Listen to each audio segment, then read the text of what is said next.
Hi, I'm Adam Lambert, and this is how it got better.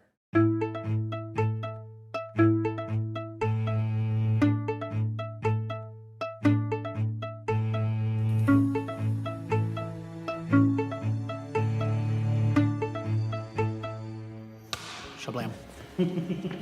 I was born in 1982, and I was born in Indiana. My father got a job in San Diego, and we moved to San Diego when I was about a year old. I feel like I really lucked out that I had parents that were super kind of left of center and open-minded and progressive. When I was in elementary school, everything was great. I think I was sort of a teacher's pet. I was really involved in class. I was raising my hand, always wanting to talk and to answer the questions and to be really involved. And then when things got into middle school, so 6th, 7th, and 8th grade, that's when everything got kind of strange. You know, everybody's bodies are changing, things are shifting, and I think it was about 6th grade when I started realizing, like, okay, I'm not wired the same way as most of the other boys. And I think at first it was a pretty innocent, discovery within my own head. And then slowly but surely, I felt guilty about it, and I felt ashamed of it, because I didn't understand how to be that. You know, when you're a kid and you don't have any examples, when there's nothing really on TV, none of the other kids in class that you know of are identifying that way, teachers aren't really talking about it, it makes you feel like an outsider for sure. And I think that, the next 3 years was definitely me feeling in school like a loner a lot of the time. I was very self-conscious, and I kind of hid. I hid from being my true self because I knew I'm gonna be a target if I do that. And then high school started. And slowly but surely, I started making a lot of friends because I was in the choir, I was in the drama department. And at the same time, I was still somewhat guarded. As far as my sexuality, I kept that close to the chest. I didn't express it, tried to date a girl and made out with a girl in a car and tried to be normal, what I thought was normal at the time. And I realized, well, that doesn't fit. That normal thing. I don't like it. Understanding, at 14 in 9th grade, okay, yeah, I think I'm gay.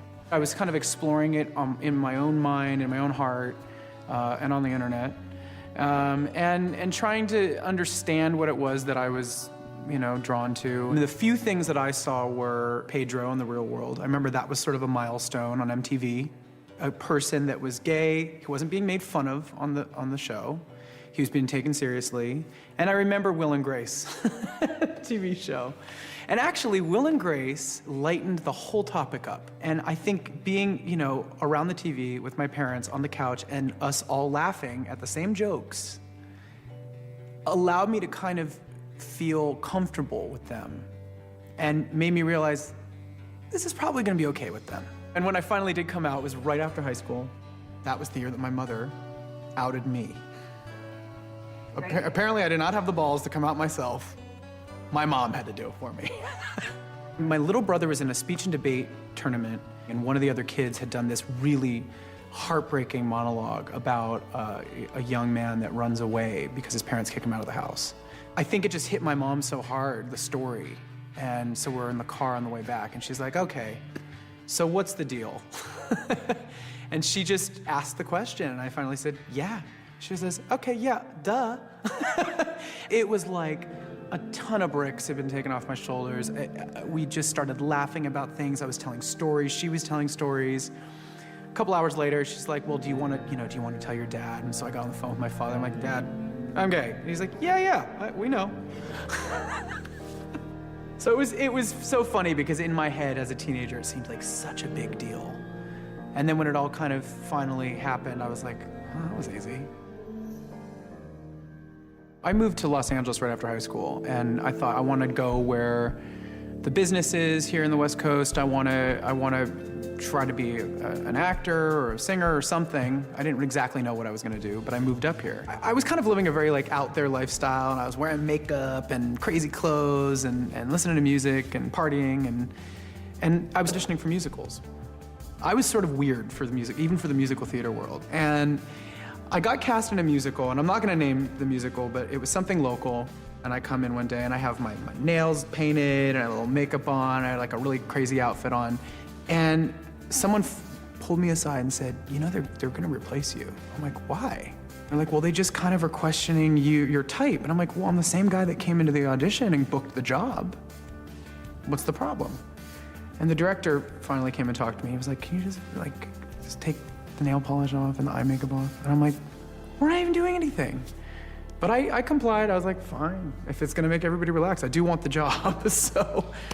But I remember kind of like going home that day and thinking about it and being like, what the hell? I think that was sort of the straw that broke the camel's back in me wanting to be my own artist. And me rejecting being told what to do and kind of rejecting the system a little bit. And not wanting to conform anymore. I wanted to be me. I didn't want to fit into anybody's idea of what I was supposed to be or what was right. I've always been gay. I don't think I've ever actually tried to hide it since coming out at 18. And so when I went on Idol, they all knew I was gay. Because I'm so boy crazy that I was like, oh, he's cute, oh, he's gay. I mean, they all knew I was gay. It was never a secret from anybody. Right before the live show started, some blog had gotten into all of my social media up until that point.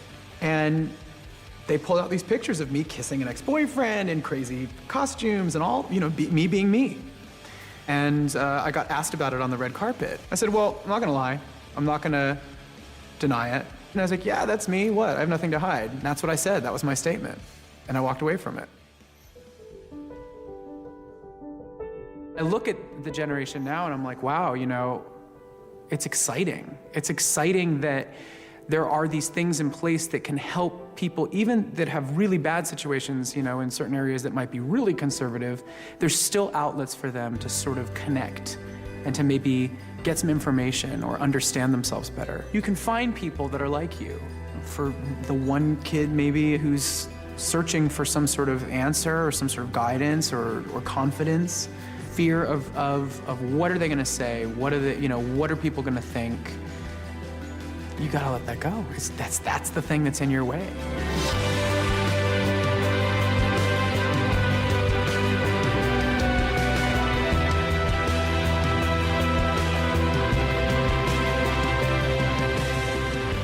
You know, my parents had a big record collection from the 70s and the 80s, and my dad had some recordings of some of the Andrew Lloyd Webber rock musicals. So that was sort of our common ground, was me being like a theater kid and my dad loving, you know, classic rock, and us finding this you know, bonding moment.